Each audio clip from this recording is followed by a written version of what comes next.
Purihin ang Diyos ng langit, sambahin at awitan. Puso'y buksan at ihain mo rin, Diyos purihin. Alleluia, Alleluia, lapit sa Hari natin. Purihin, luwat, hatiin, biyaya, pagliligtas sa ating nagugupiling, sasalay hanguin.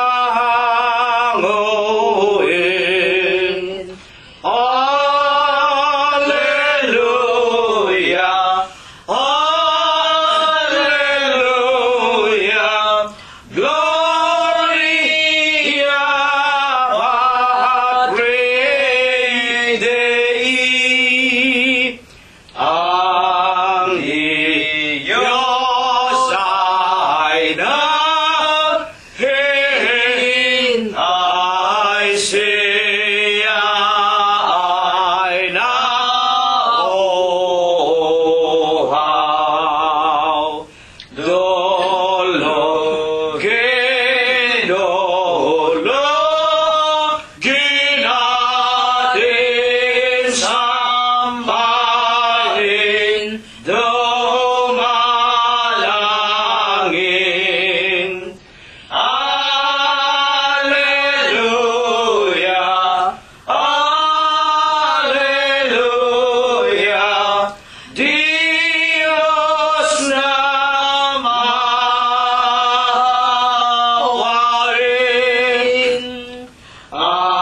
Angeles sa taasan,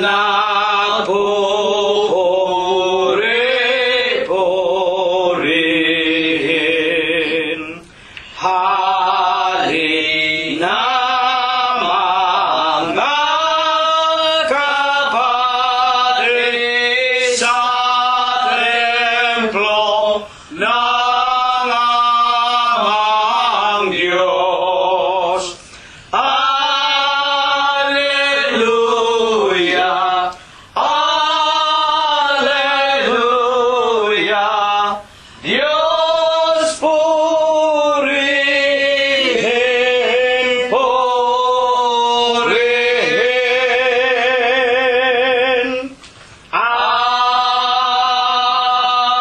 Amen. Purihin ninyo ang Panginoon. Purihin ninyo ang Panginoon mula sa mga langit. Purihin ninyo ang Diyos sa kanyang mga kaitaasan. Purihin ninyo siya ninyong lahat niyang mga anghel. Purihin ninyo siya buo niyang mga hukbo, mga hari sa lupa, at lahat ng mga bayan, mga pangulo at lahat ng mga hukom sa lupa, mga binata at gayon din ng mga dalaga, mga matatanda at lahat ng mga bata. Purihin nila ang pangalan ng Panginoon, sapagkat ang kanyang pangalang mag-isa ay nabunyi. Ang kanyang kaluwalhatian ay nasa itaas ng lupa at ng mga langit. Purihin natin ang pangalan ng Panginoon. Purihin natin ang Diyos sa kanyang sanktuaryo. Purihin natin siya sa langit ng kanyang kapangyarihan. Magsiawit tayo sa Diyos ng mga bagong awit at ng kanyang kapurihan sa kapisanan ng mga banal, sa makatwid baga sa iglesia ng Diyos kay Kristo Jesus, sapagkat ang Diyos ay nalulugod sa kanyang bayan, kanyang paghagandahin ang kaligtasan ng mga maaamo. Purihin natin ang pangalan ng Panginoon. Purihin natin ang Diyos sa kanyang sanktuaryo. Purihin natin siya sa langit ng kanyang kapangyarihan. Purihin natin ang Diyos dahil sa kanyang mga makapangyarihang gawa. Purihin natin ang Panginoon ayon sa kanyang marilag na kadakilaan, at purihin ng lahat ng mga bagay na may hininga. Purihin nila ang pangalan ng Panginoon. Amen. Atin na pong pasisimulan ang pagpupuri natin sa pangalan ng Panginoong Hesu Kristo. Una po nating aawitin ang bilang 180 sa atin pong mga imnaryo. Kapatid, huwag mangimago sa ating paglilingkod upang buhay may matapos ay maging dapat sa Diyos. Halleluya at ikaguyod, tungkuling bigay ng Diyos. Huwag na huwag kang tatalikod, buhay mo ay matapos, tungkulin ay pagdapatan,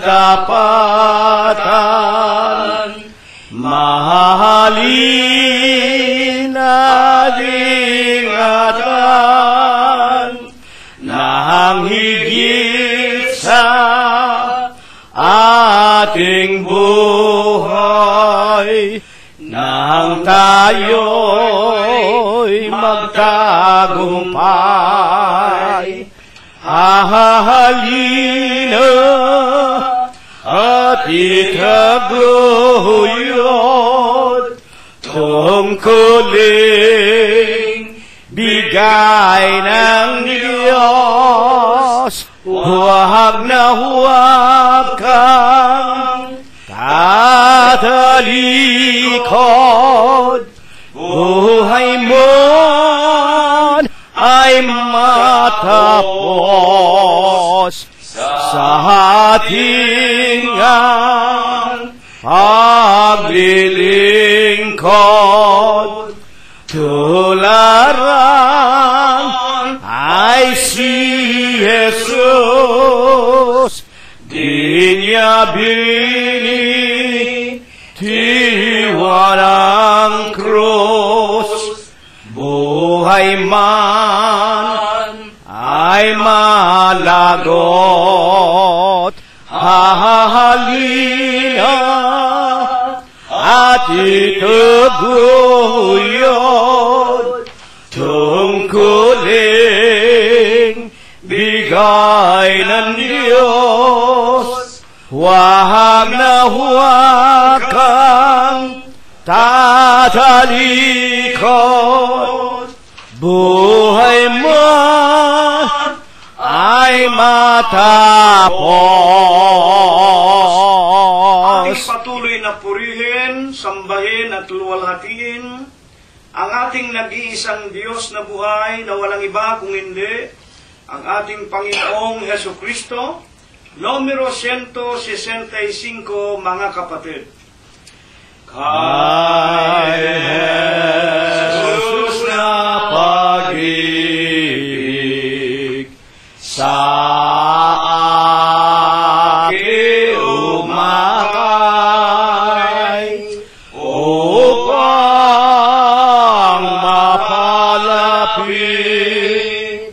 sa kanyang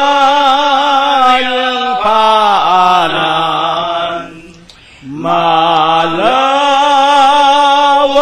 niyang tanggilik, hindi mapantayan ang katumbas ay langit ng tuwa at buhay, matamis na pag-ibig ni Kristong tumangkilik, dusay kanyang tinis, dahil sa pag-ibig siya ay namatay, pagsintang dalisay, siyang tanging dahilan, ang dugong walang salay, kanyang pinadaloy, dahil sa pagsintang sa mundong nalulong, niyakap iyong dusa, hirap at linggatong, nang tayo ay mahango sa pagkaparol, matamis na pag-ibig ni Kristong tumangkilik, dusay kanyang tinis, dahil sa pag-ibig siya ay namatay, pagsintang dalisay, siyang tanging dahilan, karangalay hinubad at nag-asal lukha, nagpakitang ganap, gintong halimbawa, dahilan sa pagbihag ay makababa, upang tayo'y maligtas sa bangis ng sumpa, matamis na pag-ibig ni Kristong tumangkilik, dusay kanyang tinis, dahil sa pag-ibig siya ay namatay, pagsintang dalisay, siyang tanging dahilan.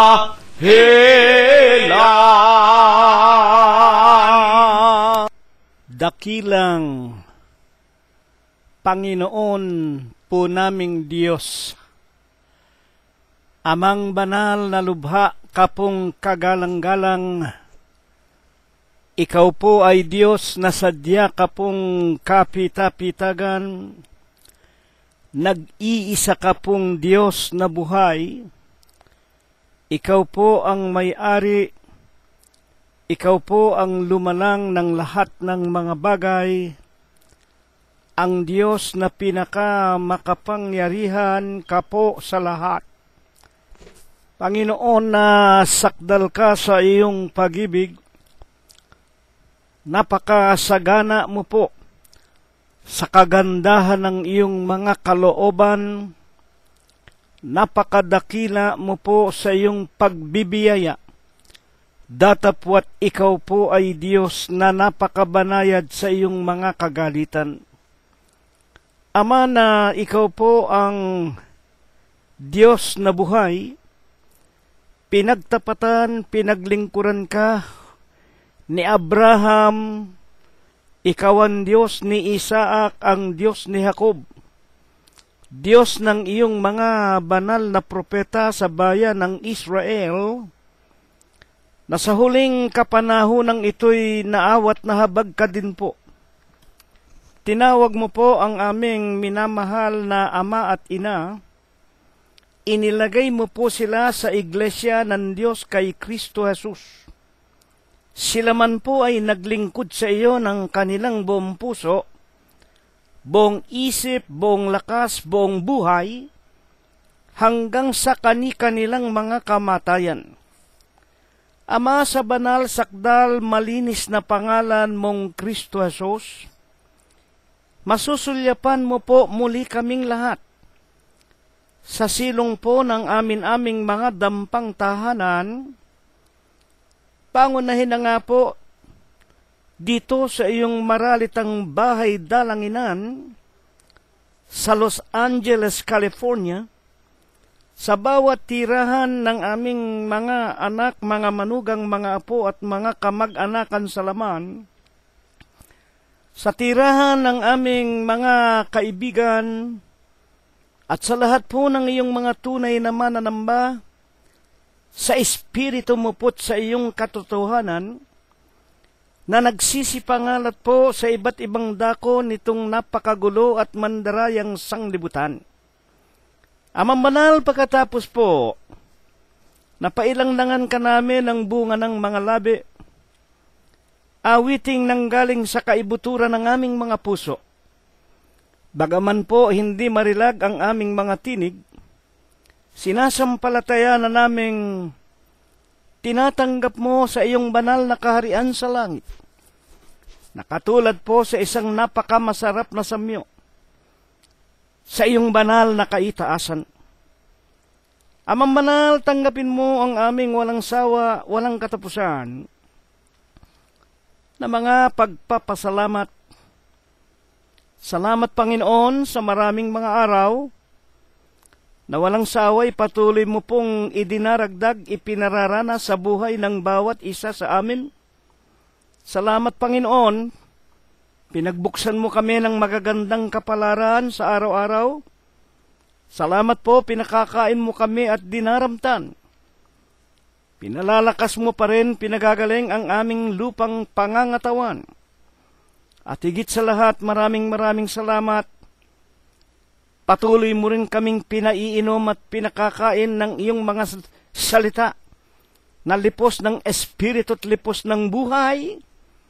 Dinaragdagan mo po't pinatitibay ang aming mga pananampalataya na minsan po lamang ibinigay mo sa aming mga hiram na buhay. Panginoon po naming Hesukristo, sinasamba ka po namin. Pinupuri ka po namin. Niluluwalhati ang iyong banal, ang napakamalinis mong pangalan, Kristo Jesus, sa Espiritu mo po at sa iyong kagilagilalas na katotohanan.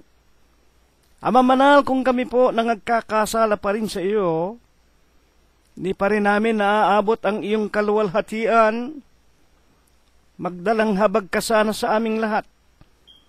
Sa Huwebes po ng gabing ito, wag mong gawing dahilan ang aming mga maraming kapintasan. Patawarin mo po kami sa aming mga nagawang kasalanan, at sana po sa Huwebes ng gabing ito'y pakainin mo po sana kaming muli. Painumin mo po sana kaming muli ng iyong mga banal na katotohanan. At kung mapakinggan po namin amang banal, wag maging matigas ang aming mga puso. Papasukin namin sa kaibuturan ng aming mga kaluluwa.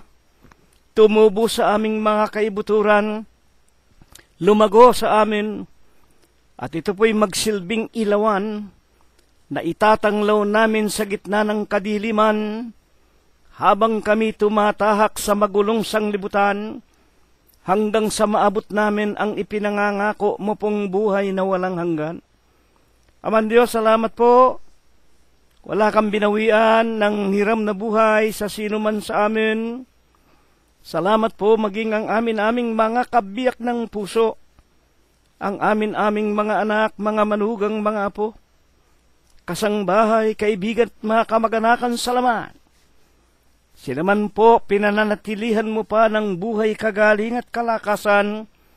Ama naming Diyos, sa Huwebes po ng gabing ito, turuan mo po sanang muli ang bawat isa sa amin. Ikaw po sana ang tumindig sa aming kalagitnaan. Kasangkapanin mo lamang ang iyong hamak, ang wala mong kakabukabuluhang alipin. Gamitin mo sanang katulad sa isang malinis at mabuting kasangkapan ang kanyang bibig at ang kanyang labi. Dagdagan mo sana siya ng katalinuhan, dagdagan mo ng pananampalataya at ng kaalaman, at kung dumating sa amin ang kanyang tinig, magsisampalataya kami, Aman Diyos. Ikaw nga ang nag-iisa at buhay na Diyos, na hanggang sa mga huling araw na ito'y nag-iingat ng aming kaluluwa. Ikaw ang aming obispo, ikaw ang aming pastor, ikaw ang guro ng aming mga kaluluwa, ikaw ang aming nag-iisa at buhay na Diyos na tagapagligtas, na sa pamamagitan mo po lamang, sa pamamagitan ng iyong banal na ebanghelyo, kung ito po'y aming pakikinggan, kung ito po'y aming isa sa kabuhayan at susundin sa araw-araw, ito lamang ang siyang magbibigay sa amin ng ipinangangako mo pong buhay na walang hanggan. Aman Diyos, ang lahat po ng ito, idinadalangin po namin, isinasamo, ipinapakiusap, na minsan pa'y ibabasbas, ibebendisyon mo po sa aming lahat. At habang kami po'y nakikinig sa pagkakataong ito ng iyong mga aral, dalawin mo po kaming lahat sa loob ng aming mga dampang tahanan. Hipuin mo po ang bawat isa sa amin. Bigyan mo sanang kalutasan ng lahat ng aming pang-araw-araw na mga suliraning nararanasan, at ang maraming sa amin pinadapuan mo ng sari-saring mabibigat na karamdaman, at ang marami patuloy ng nagsisitanda. Maawat mahabag ka po sa aming lahat. Una na nga ang iyong hamak na lingkod, ang aking kabiyak si kapatid na Rosita, si kapatid na Prospero at Glenda, si kapatid na sa Expectacion, Valencia, at ang marami sa aming mga kaibigan at kapatiran na ang kanilang mga pangalay hindi na po nasambitlan ng iyong hamak na lingkod. Sampu ng lahat ng aming mga minamahal sa buhay, dagdag na ipinakikiusap namin, pagalingin mo rin po sana, palakasin, patnubayan sa araw-araw, sa tanging pangalan mong Kristo Jesus, magmula ngayon, magpakayi kailanman. Amen. At ngayon po, mga ginigiliw at mga pinagpipitaganan po naming mga tagapakinig. Una na nga po, charity must always begins at home. Tawagin na po natin ang ating sariling mga kabyak ng puso, ang ating mga anak, mga manugang, mga apo, kasangbahay, kamag-anakan sa laman. At kung meron na po tayong panauhin sa loob ng ating bahay, anyayahan po natin sila na makipagkaisa sa espiritu, makinig ng mga banal na aral na inihanda sa atin ng Panginoong Hesukristo sa Huwebes po ng gabing ito. Huwag natin silang pauuwiin at sabihin nating makipagkaisa muna sa banal na aralin na ito po ang magbibigay sa bawat tao ng kaligtasan patungo doon sa buhay na walang hanggan. Huwag po nating ikakahiya ang pangalang Diyos Kristo Jesus. Huwag nating ikakahiya ang iglesia ng Diyos kay Kristo Jesus. na ito po ang katawan ng ating Panginoong Heso Kristo na binayaran niya ng kanyang sariling dugo sa bundok ng Kalbaryo. Kunin na rin po natin ang ating mga Biblia at buksan na po natin sa aklat ni Evangelista Marcos, pangkat 4, talatang 11. Una po nating babasahin sa King James Version na pinanggalingan ng ating Tagalog na 1905, na ito po ang ibinigay sa atin ng mga Amerikano pagkatapos na tayo po ay sakupin sa pananakop ng mga Kastila. And he said unto them, Mark chapter 4 and verse 11, and he said unto them, Unto you it is given to know the mystery of the kingdom of God. But unto them that are without, all these things are done in parables. Marcos 4:11 sa Bibliang Tagalog, sinabi niya sa kanila, sa inyo ay ipinagkaloob ang makaalam ng hiwaga ng kaharian ng Diyos. Dadapwat sa kanilang nangasalabas, ang lahat ng mga bagay ay ginagawa sa pamamagitan ng mga talinghaga. Dito po pumapasok ang banal na pag-aaral po natin. Kaya nga tulad ng sinasabi sa atin ng mga banal na kasulatan, sa Romanos 10:17, sa pakikinig ng gagaling ang pananampalataya. At ang pakikinggan, mga salita ng Diyos o mga salita ng ating Panginoong Jesucristo. Sa makatwid, para matutuhan natin, ano ba ang kinalaman noong tinatawag na kaharian ng langit doon sa mga nasa loob? At sino-sino ba yung mga nasa loob? Na sa inyo ang wika ipinagkaloob ang makaalam ng kaharian ng langit. At sino-sino naman yung mga nasa labas? Ay hindi po makakapasok sa langit o sa buhay na walang hanggan. Ay lahat po ng bagay gagawin sa kanilang talinghaga. Kaya nga, ano po baga ang siyang banal? Una sa lahat, na layunin ng Diyos. At ang talata po nating ito, Marcos 4:11, ibinangon upang siya nating maging paksa. Buksan na po natin ang unang talata mula sa 2 aklat na isinulat ni Apostol Pablo para kay Timoteo. Buksan natin, Kapitulo 3, versikulo 1 muna, hanggang sa ibaba. Bakit ito itinuturo sa atin ng Diyos? At bakit merong tinatawag ng mga tao na hindi maiintindihan ang hiwaga ng kaharian ng langit sapagkat sila ay nasa labas at ang pinagkalooban lamang yung nasa loob? Tingnan natin ang katotohanan, lalo na nga po sa huling araw nating ito, 2017 na. Alamin mo ito, na sa mga huling araw, nasa huling araw na po tayo mga kapatid, 2017. Sa mga huling araw ay darating ang mga panahong mapanganib. Kaya alam natin ang walang putol na kapanganiban na nagaganap sa buong lupa. Hindi ko na iisa-isahin yung mga digmaan, patuloy na paghihirap ng kabuhayan, na kahit na yata sino ang maupo na presidente sa bawat bansa, patuloy na naghihirap ang buong lupa. Sa huling araw ay darating ang panahong mapanganib. Ano ang mga dahilan? 3:2. Sapagkat ang mga tao ay magiging maibigin sa kanilang sarili. Alam natin yan, hindi ko na kailangang ipaliwanag. I am the best, I am the greatest. Maibigin sa salapi. Nako, lalo na. Naalalaman natin, kung tungkol sa paglilingkod sa Diyos, ang paglilingkod sa Diyos, di less prioritized by men.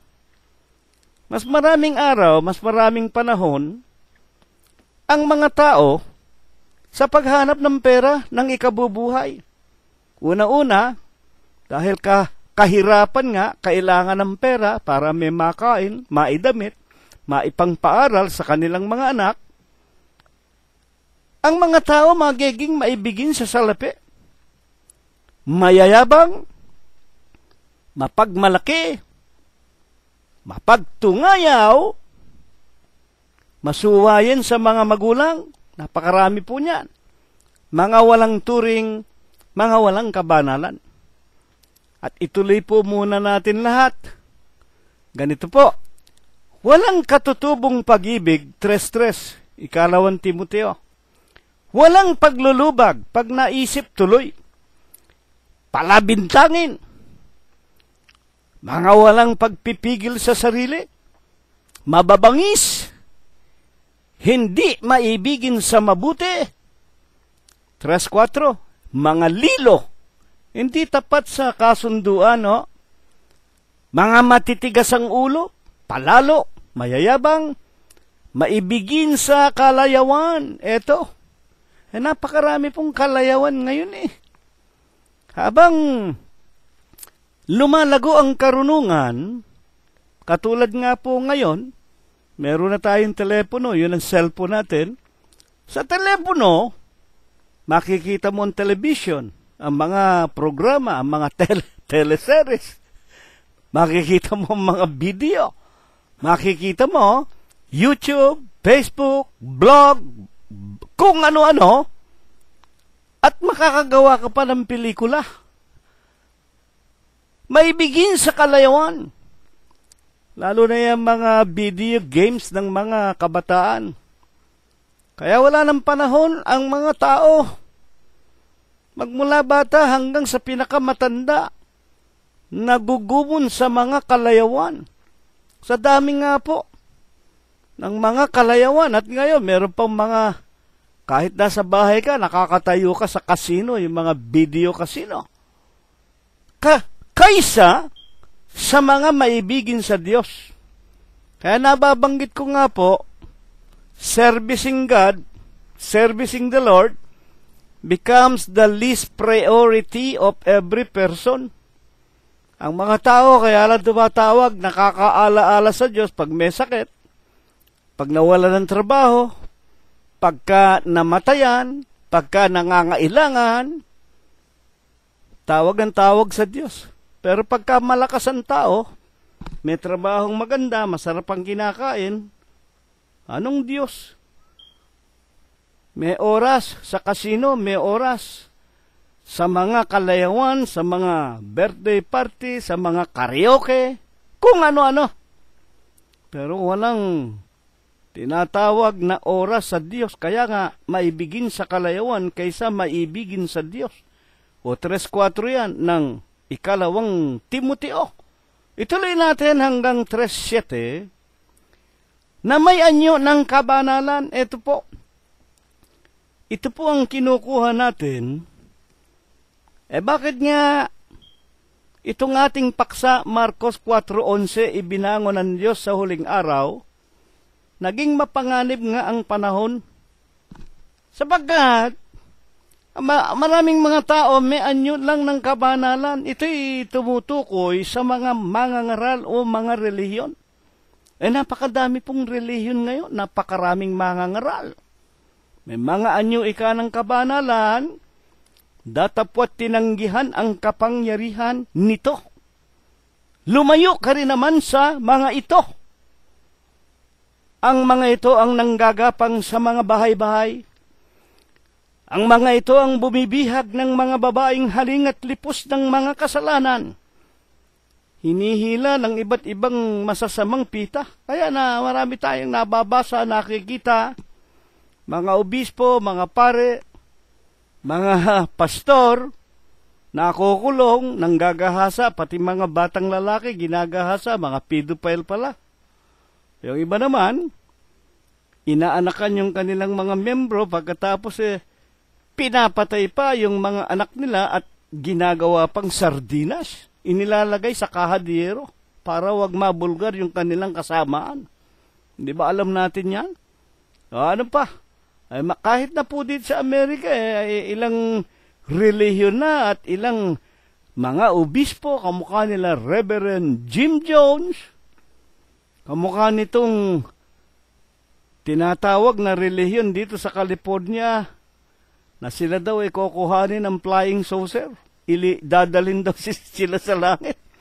Pinainom ng lason yung kanyang mga membro. Itong mga tinatawag na mga may-anyo lang ng kabanalan, lalayuan natin. Nakakatakot. Baka tayo pagsamantalahan, baka tayo gahasain kung babae tayo, baka tayo patayin, at higit sa lahat, hindi po tayo tuturuan ng mabuti. Kaya nga dito sa ating paksa 4:11, sa inyo ipinagkaloob ang makaalam ng hiwaga. At bakit ito itinuturo sa atin sa huling araw? Sa huling araw na ito'y maraming nagpapakunwaring mga banal. Maraming mga nagtayo ng kani-kaninang sariling relihiyon, mga iglesia, na yun pala ay karumal-dumal.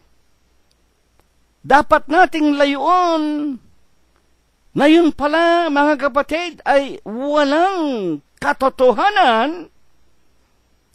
Anyo lang ng kabanalan, pero napakasama pala ng mga relihiyon na yan. Wala palang kapangyarihan ito na makapagligtas ng ating mga kaluluwa.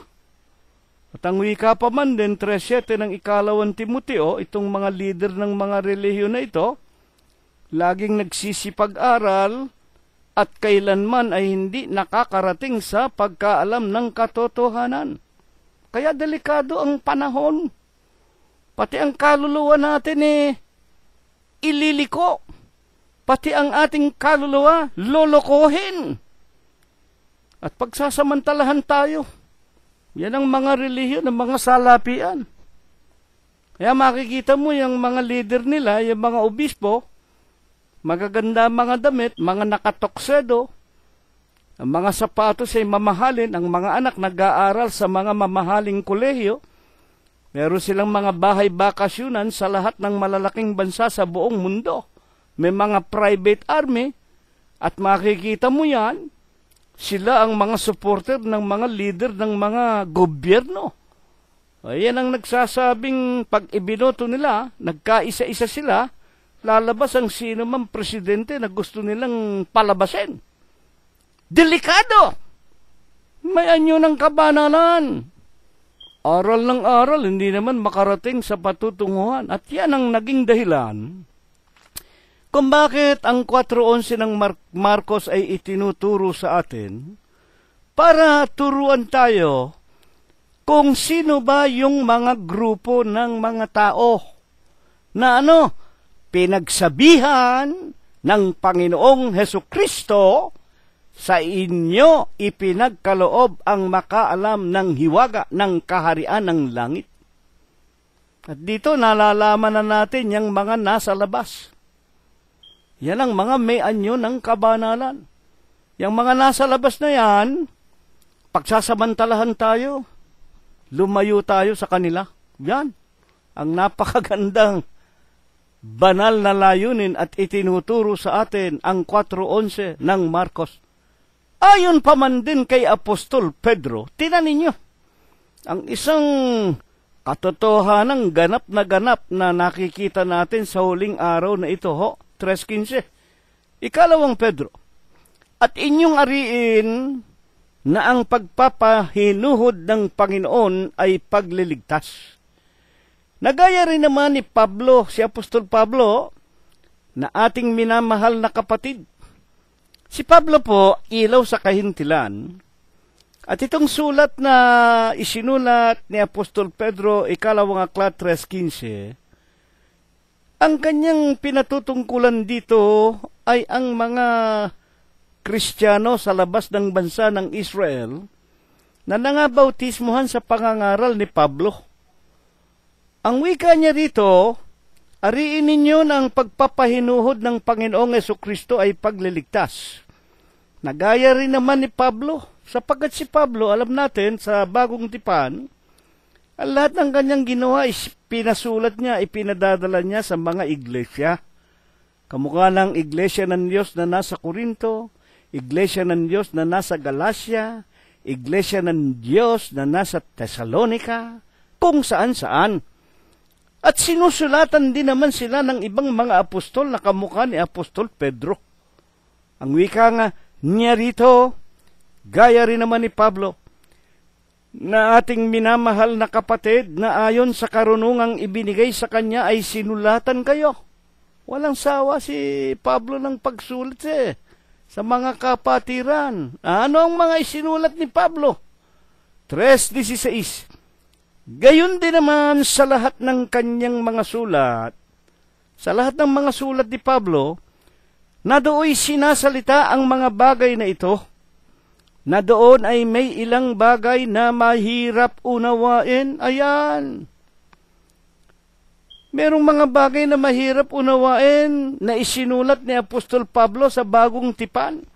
At dahil nga mahirap unawain, isinisinsay, minamali, ng mga hindi nakakaalam. Nino?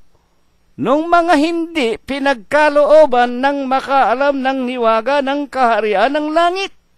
Sino yan? Ay yung mga nasa labas. Kaya naging mapanganib ang panahon. Isinisinsay ng mga di nakakaalam at ng mga walang tiyaga.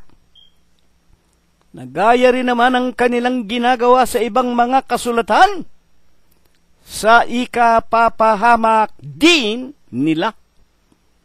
Ano kukuhanin natin dito? Kaya nga maraming relihiyon O hindi ba?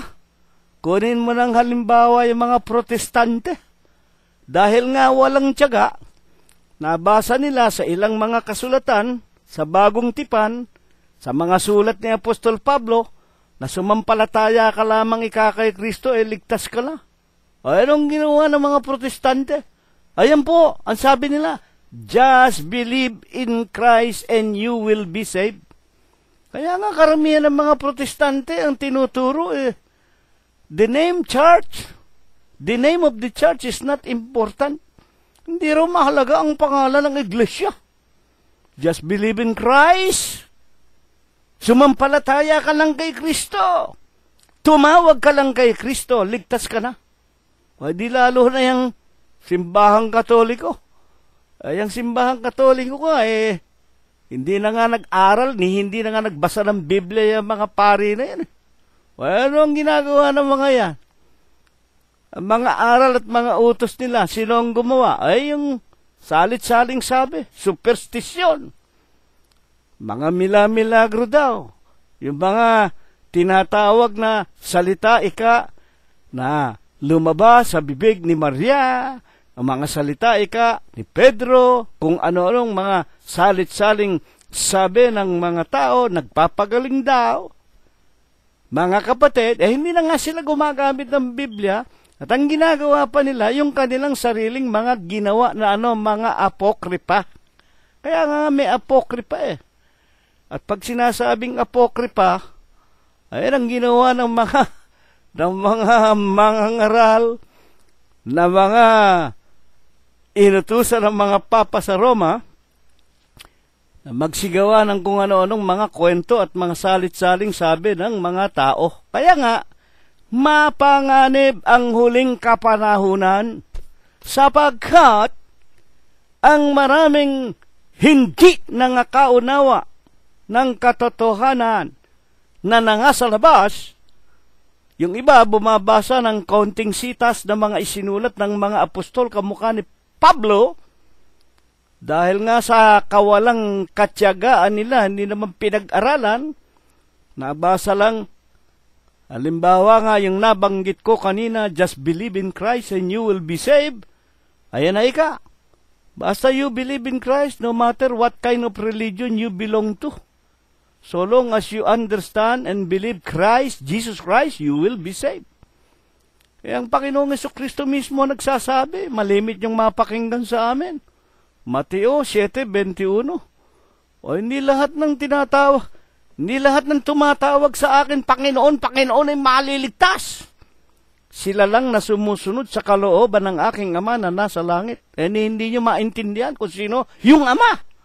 Paano pa ninyo maliliwanagan ang ibang mga bagay? Kaya yan ang nangyayari. Kaya ang sanglibutan sa huling kapanahunan ay naging mapanganib. Unang-unang kapanganiban, ang kaluluwa ng bilyon-bilyong mga tao sa ngayon, milyon-milyon sa buong sanglibutan, mapanganib dahil hindi nakakatiyak na sila ay makapapasok doon sa buhay na walang hanggan. Ngayon, papaano pa pinatutunayan ng santong sulat ang kapanganiban nga na nagaganap sa ating mga kaluluwa sa huling araw?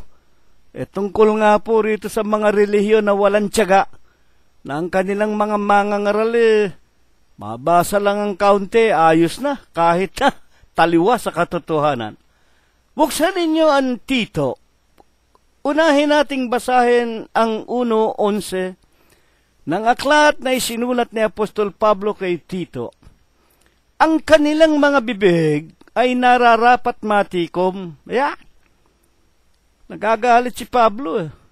Sinulatan niya si Tito. Ang mga bibig nila dapat matikom. Nino, itong mga nasa labas na mga walang tiyaga. Itong mga mangangaral ng mga relihiyon na sumampalataya ka lang kay Kristo, ayos na. Ang kanilang mga bibig nararapat na matikom. Bakit? Mga taong nagsisipang gulo sa buong mga sangbahayan. Bakit nanggugulo sa mga sangbahayan ng mga tao? Nagtuturo ng mga bagay na hindi nararapat dahil sa mahalay na kapakinabangan. Ano itinuturo dito sa atin? Itong mga taong ito, kaya pala nangangaral, hindi pala para makapagligtas ng kaluluwa. Ang kanilang dahilan at nangangaral sila, kaya nga pakonti-konti, kahit walang kaliwanagan, kahit walang katotohanan, dahil sa mahalay na kapakinabangan. Ano ba ibig sabihin ng kapakinabangan? Ang wika pa man din ni Apostol Pablo sa ibang mga talata, hindi ko nababasahin, mga magulang at mga kapatid. Hindi kami katulad ng iba. Ipinangangalakal ang salita ng Diyos. Yung salita ng Diyos, yung ebanghelyo. Kaya ipangangaral sa inyo para bentahan kayo, kwartahan kayo. Ay kaya hindi ba madami relihiyon ngayon? Ay dyan lang sa mga mall, dyan lang sa mga supermarket. Pagpasok mo lang, maski rito sa Los Angeles, California, ako'y nabubwisit dyan sa mga Katoliko na yan na may dalang larawan ni Birhen Maria, ni Santo Niño, ipinanghihingi ng limos para daw sa simbahan. Mga magulang at mga kapatid, hindi kami katulad ng iba. Ang wika ni Apostol Pablo, ipinangangalakal ang salita ng Diyos. Ni walang salita larawan lang sa unang utos nga, aklat ng mga Exodus, Kapitulo 20, versikulo 1, huwag kang magkakaroon ng ibang Diyos maliban sa akin. Ikalawang utos, huwag kang gagawa ng anumang anyo ng nasa langit, sa lupa, sa ilalim ng tubig.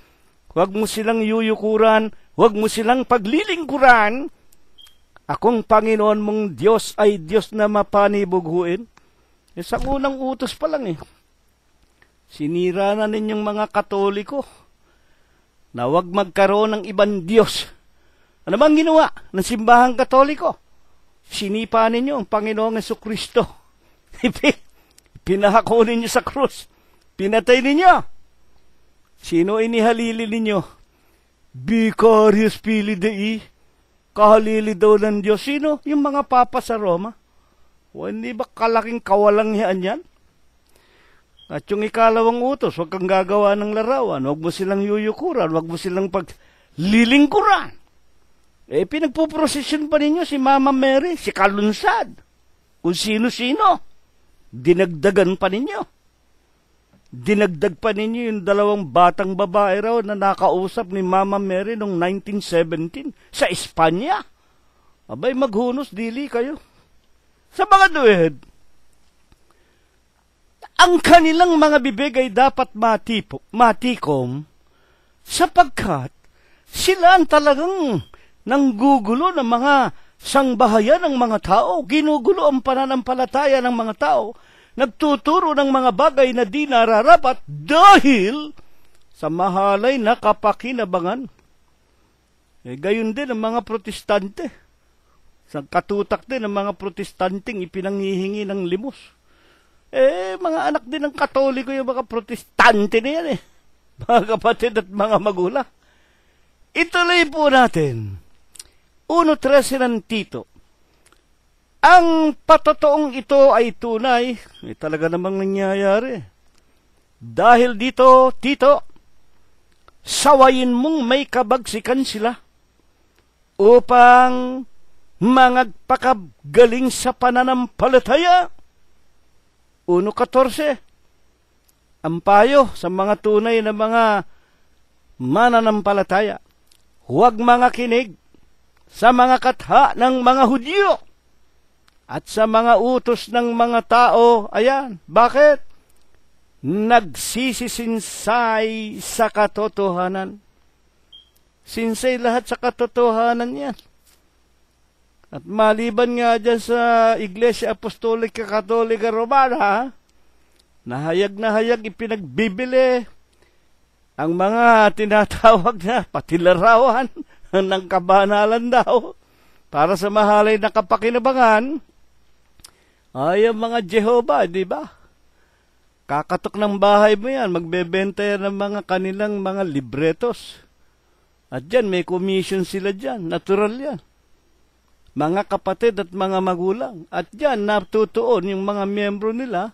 Kaya masisipag, siyempre, pakinabang kikita ka. May commission ka.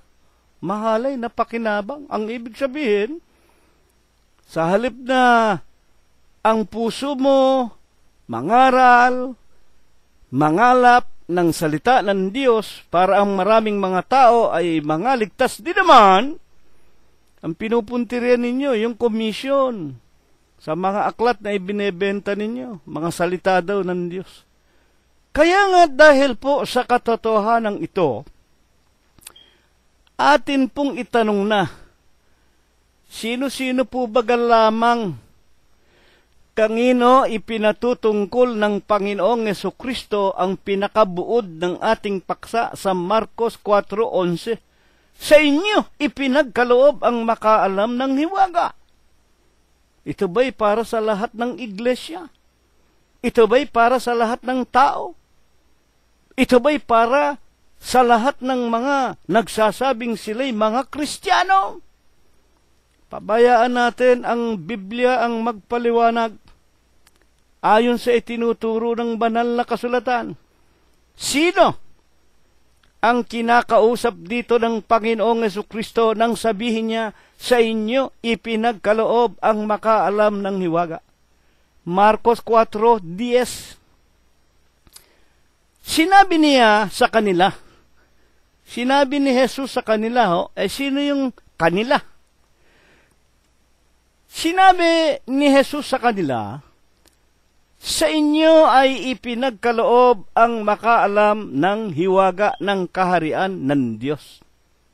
May pinagsabihan, sinabi ni Jesus sa kanila, para lubos nating maliwanagan, itaas po natin Marcos 4:10. Sino ba itong sinabi sa kanila? 4:10, buksan natin muna. Nang siya ay makapag-isa na, ang nangasa palibot niya nakasama ang 12, makinig tayo, ay nagtanong sa kanya tungkol sa mga talinghaga.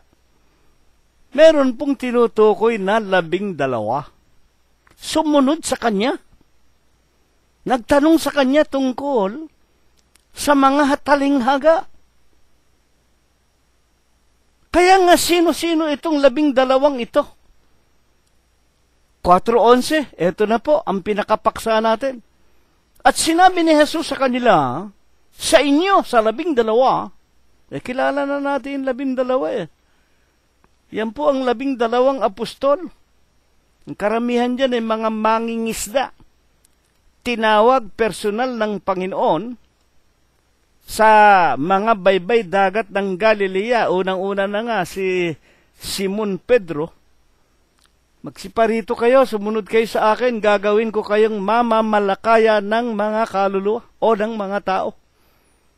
At sila nga po, nang matipon, nagkasama-sama na, sinabi sa kanila sa 12, sa inyo ay ipinagkaloob ang makaalam ng hiwaga ng kaharian ng Diyos. Ayan.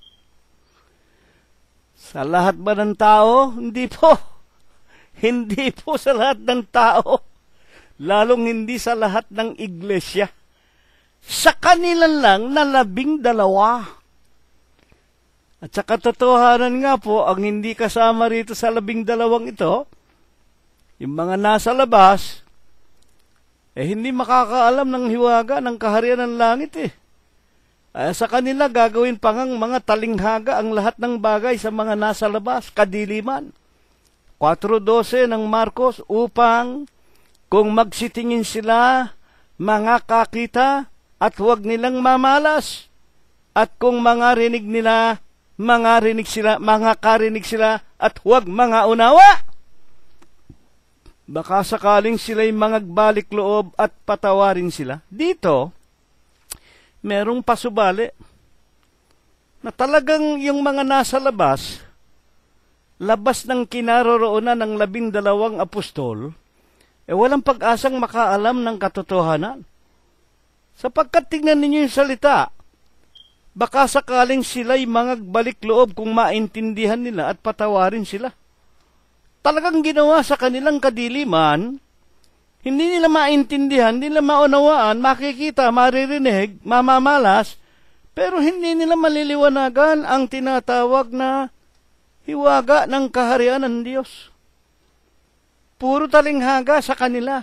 Ayaw ng Diyos na sila'y makapagpanumbalik pa. Ngayon ang tanong natin ay ito. Pagkatapos na maunawaan natin, ang kinakausap pala dito, hindi lahat ng tao, hindi lahat ng mangangaral, hindi lahat ng relihiyon. Una-una na nga, yung katipunan ng 12 apostol, mga orihinal na mga apostol, na kanyang tinawag na personal, tinuruan, inihanda upang mangaral ng ebanghelyo, mga kapatid at mga magulang, papaano binibigyan ito ng kaliwanagan ng santong sulat? Totoo ba ito? Buksan natin, Mateo 10:1. At pinalapit niya sa kanya ang kanyang 12 alagad. 12 alagad. Basahin natin. Sino-sino ang 12? Binigyan niya sila ng kapamahalaan laban sa mga karumal-dumal na espiritu, upang mapalabas nila at upang kanilang mapagaling ang lahat ng sari-saring sakit at ang lahat ng sari-saring karamdaman. Binigyan pa ng kapangyarihang makapagpagaling. 10:2 ng Mateo rin. Sino-sino sila? Ang mga pangalan nga ng 12 apostol ay ito. Ito po, itong original 12 apostles. Si Simon na tinatawag na Pedro, si Andres na kanyang kapatid, si Santiago na anak ni Zebedeo, at ang kanyang kapatid na si Juan, si Felipe, si Bartolome, si Tomas, si Mateo, na maniningil ng buwis, si Santiago na anak ni Alfeo at si Tadeo, si Simon na Cananeo at si Judas Iscariote. Ayan, na siya rin ang magkakanulo sa ating Panginoong Hesukristo. 10:5 ng Mateo. Ang 12 ito, eto na, sinugo ni Jesus Sila'y pinagbilinan na sinasabi, huwag kayong magsitungo sa alinmang daan ng mga hentil. Huwag kayo pupunta sa anumang daan ng mga hentil. Huwag kayong magsipasok sa alinmang bayan ng mga taga-Samaria. Eto, tuloy natin. Bakit? Kundi bagkos magsiparon kayo sa mga tupa na nangawawaglit sa bahay ni Israel. Kaya malimit niyo mapakinggan kay kapatid na Cirilo, charity begins at home. Kahit ang ating Panginoong Jesucristo nang magkatawan tao na siya, unang-una niyang sinabi, hindi ako naparito kundi upang hanapin ang nawawalang tupa sa bahay ni Israel. Alam naman natin yung mga tupa sa bahay ni Israel, yun ang mga alagad ng Panginoong Jesucristo. Inuna niya, charity begins at home. Israel muna. At nang maihanda na niya yung 12 orihinal na mga apostol, kabilin-bilinan din niya, huwag kayong lalabas ng Israel. Huwag kayong pupunta sa anumang bayan ng mga hentil, at huwag kayong pupunta sa mga bayan ng taga-Samaria. Ang una muna ninyong pangangaralan, kundi magsiparoon kayo sa Israel at hanapin ninyo ang nangawawalan tupa sa bahay ni Israel. Charity must always begins at home. At yan po naman nasa banal na kasulatan sa Apokalipsis. Kung babasahin ninyo ang 7:4 ng Apokalipsis, nakita ko ang bilang ng natatakan sa bahay ni Israel, 144,000. Mga tagapakinig, iyon ang naging bunga ng pangangaral ng Panginoong Jesucristo at ng mga 12 apostol. Nang mawala na si Judas Iscariote, nang magpatiwakal, alam natin ang kasaysayan, inihalili ng Diyos si Matias, isa sa matatandang diakono na pinatungan nila ng kamay at kanilang inihalal sa pamamagitan ng pagpapalabunutan ng 11. Sa makatwid, yung kinausap, pinagsabihang sa inyo ibinigay ang makaalam ng hiwaga ng kaharian, hindi po sa lahat ng tao yun. Sa 12 alagad, mga kapatid at mga magulang. Ang tanong po natin naman ay ito. Nang tawagin na nga, mukhaan na yung 12. At nang mamatay si Judas, ang ipinalit nga si Matias. Nakalimutan ba ng Panginoong Hesus kung saang lugar sila titipunin o pagsasama-samahin? Buksan natin ang banal na kasulatan. Unang Korinto, Kapitulo 12, versikulo 27, saan sila inilagay? Kayo nga ang katawan ni Kristo. Makinig tayo mga kapatid, Kayo nga ang katawan ni Kristo. May katawan ang Panginoong Jesucristo. At bawat isa ay sama-samang mga sangkap niya. Alin ba yung katawan ni Kristo at bakit ito una kong binasa? Anong kaugnayan nito? Sa pinaglagyan sa unang 12. 12:28, ituloy natin. Ang Diyos naglagay ng ilan sa iglesia. Ito po. Una-una yung mga apostol. Sa makatuwid, yung 12 apostol, una-una inilagay saan? Sa iglesia. Ikalawa yung mga propeta, ikatlo yung mga guro, saka mga himala, mga kaloob na pagpapagaling, mga pagtulong, mga pamamahala, at iba't ibang wika.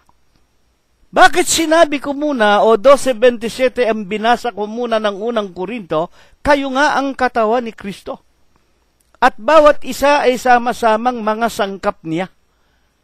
At pagkatapos isinunod natin ang sagot sa tanong natin, saan ba inilagay ang 12? Una-una, 12:28, inilagay sa iglesia.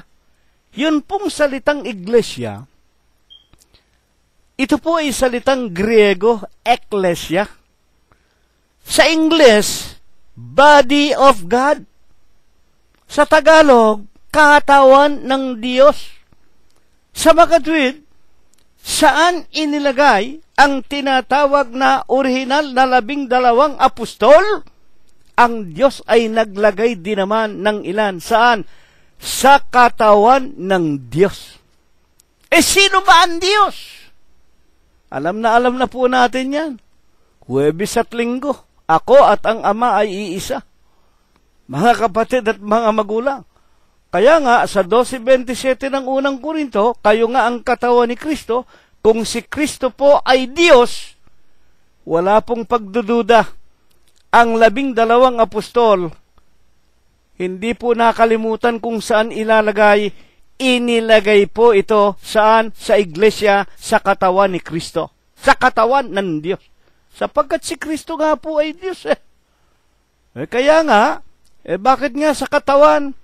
Bakit nga sa iglesia, sa katawan ng ating Panginoong Jesucristo, inilagay ang 12 apostol? Aklat ng Mga Gawa 20:28, pakainin ninyo ang iglesia ng Diyos. Ayan po, pag binabanggit yung iglesia ng Diyos, katawan ng Diyos, kung si Kristo ay Diyos, katawan ni Kristo, pakainin ninyo ang iglesia ng Diyos. Binayaran ng kanyang sariling dugo. Bakit sa iglesia ng Diyos? Ito po ang pag-aari ng Diyos. Ito po ang binili niya ng kanyang sariling dugo.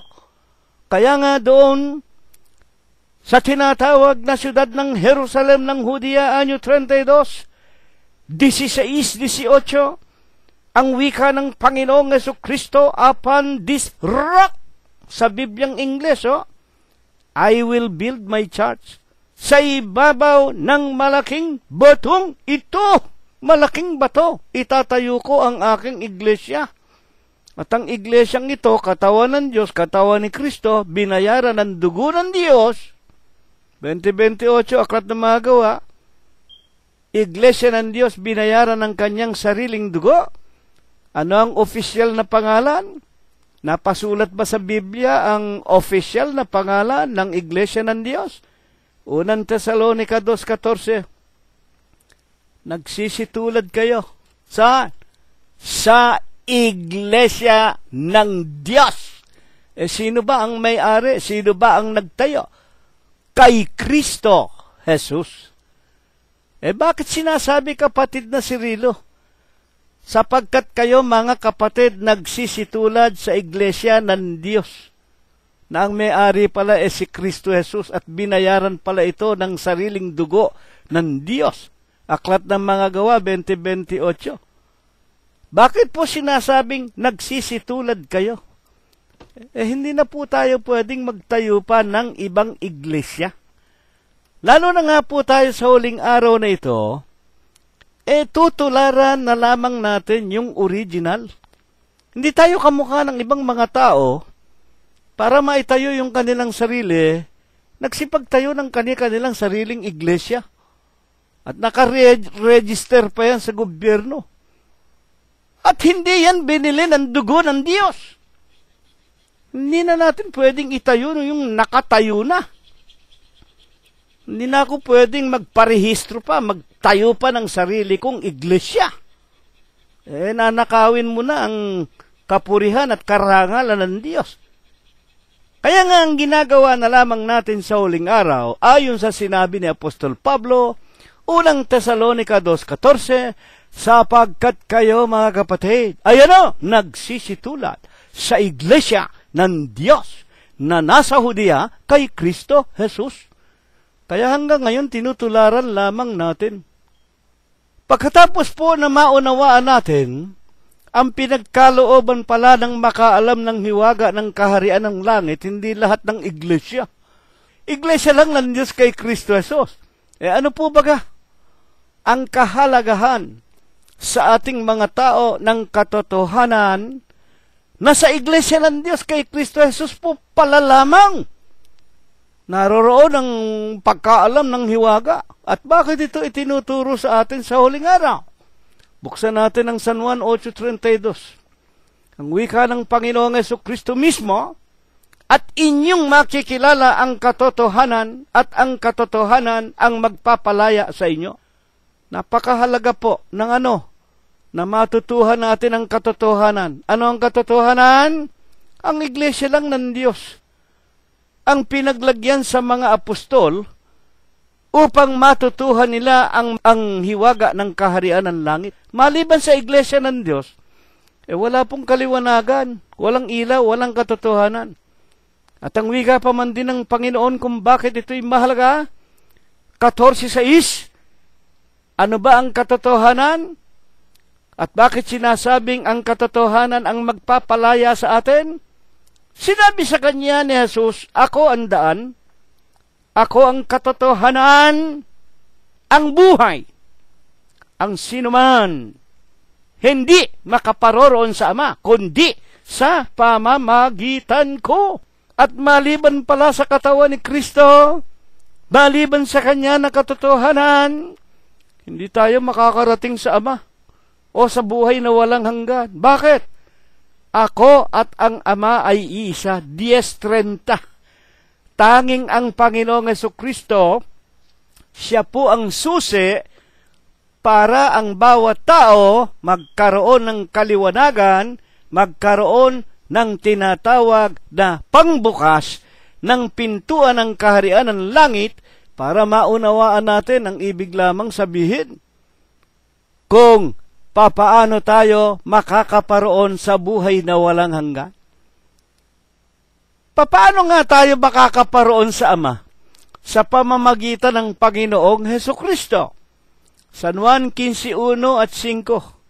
Kunin na lamang natin yung 5 para madali tayo. Ako ang tunay na puno ng ubas, kayo ang mga sanga. Kung hiwalay kayo sa akin, wala kayong magagawa. Pagkahiwalay ka pala kay Kristo, wala ka palang magagawa. Samantalang itong ibang mga relihiyon, unahin mo na yung simbahang Katoliko, paghiwalay ka raw sa Papa sa Roma, impyerno tayo. O yan naman, iglesia ng tao, si Kristo'y tao, yung obispo anghel, paghiwalay daw tayo sa pamamahala ng obispo nilang sugong anghel, impyerno tayo. Mga demonyo yan. Huwag ninyong paniwalaan yan. Ginagawa ninyong sinungaling. Ang katotohanan, ang Panginoong Hesukristo ang tunay na punong kahoy ng ubas. Ang punong kahoy ng buhay. Kailangan tayo'y kasama niya. Para magkaroon tayo ng kapangyarihang makapasok sa langit sapagkat kung hiwalay tayo kay Kristo, wala tayong magagawa. Nasaan ba ang Panginoong Hesukristo? Kapatid na Cirilo. Di pabayaan natin ang Panginoong Hesukristo ang sumagot. San Juan 12:26. Kung ang sino man ay gustong maglingkod sa akin, ay sumunod sa akin. Kung saan ako naroroon, doon ang lingkod ko. Saan ba naroon ang Panginoong Hesukristo? Para makasunod ako sa Kanya. Colossus 1:18. Si Kristo ang ulo ng katawan. May binabanggit na naman. At sa unang Korinto, binasa ko sa inyo kanina, 12:27, kayo nga ang katawan ni Kristo. Mga tao, si Kristo ang ulo ng katawan. Ano ang katawan? Mga tao. Sa makatwidbaga ng iglesia. Ano ang iglesia? Katawan ng Diyos. Si Kristo ang ulo ng katawan. Kaya nga, kung tayo'y kasama ni Kristo, naroon tayo sa iglesia, ano ang matitiyak natin sa loob ng iglesia? 1:14 ng Colossus. Na siyang kinaroroonan ng kapatawaran. Na siyang katubusan ng ating mga kasalanan. Tiyak na tiyak, meron tayong buhay na walang hanggan. Ano ang pangalan ng katawan ni Kristo? Ano ang pangalan ng iglesia na itinayo ng Panginoong Hesukristo? Unang Tesalonica 2:14, binasa ko sa inyo kanina. Nagsisitulad tayo saan? Sa iglesia ng Diyos na nasa Hudiya. Bakit sa Hudiya? Doon ang orihinal na iglesia ng itayo niya. 16:18 ng Mateo. Sa ibabaw ng malaking batong ito, itatayo ko ang aking iglesia. Ayan. Bakit napakahalaga ng iglesia ng Diyos kay Kristo Jesus? Ang iglesia ng Diyos kay Kristo Jesus kailangan tanggapin na pinakamahalaga. Na ito lang ang pinagkalooban ng makaalam ng hiwaga ng kaharian ng Diyos para makarating tayo sa langit. 5:23 at 25. Mga kapatid, ang wika ni Apostol Pablo, mga babae, ibigin ninyo ang inyong asawa. Mga kapatid, ang wika niya sa mga babaeng asawa, sapagkat si Kristo'y umibig sa iglesia, ibinigay ang kanyang sarili alang-alang sa iglesia. Sa 5:25 ng Epeso din, mga lalaki, mahalin ninyo ang inyong sariling mga asawa. Gaya naman ni Kristo, na umibig sa iglesia, ibinigay ang kanyang sarili alang-alang sa iglesia. Ang iglesia po ang ililigtas. Ang iglesia ng Diyos kay Kristo Jesus. Iisa lang ang katotohanan. Alam natin yan. Sa inya ipinagkaloob ang makaalam ng hiwaga. Sa iglesia ng Diyos kay Kristo Jesus. Kaya nga sa huling araw na ito, anong ginagawa ng iglesia ng Diyos kay Kristo Jesus bilang pinagkalooban niya na makaalam ng hiwaga ng kaharian ng langit? Epeso 3:10, huling talata. Upang ngayon sa pamamagitan ng iglesia ay maipahayag at maipakilala sa sangkalangitan, sa mga kapangyarihan sa kaitaasan, ang kagilagilalas na karunungan ng Diyos. Ang iglesia po ng Diyos kay Kristo Jesus ang nangangaral sa inyo ng katotohanan, wala ng iba pa. At ang wika ng Panginoong Jesucristo ang magtitiis, Mateo 24:13, hanggang wakas. Saan magtitiis? Sa pagiging miyembro ng iglesia ng Diyos kay Kristo Jesus. Sa paglakad sa lahat ng mga palatuntunan at kautusan ng Diyos. Ang magtitiis hanggang wakas, Mateo 24:13, sila lamang ang maliligtas. Ito nawa ay pagpala. Ito nawa ang ibasbas sa atin ng Diyos. Magmula ngayon, magpakai kailanman. Amen!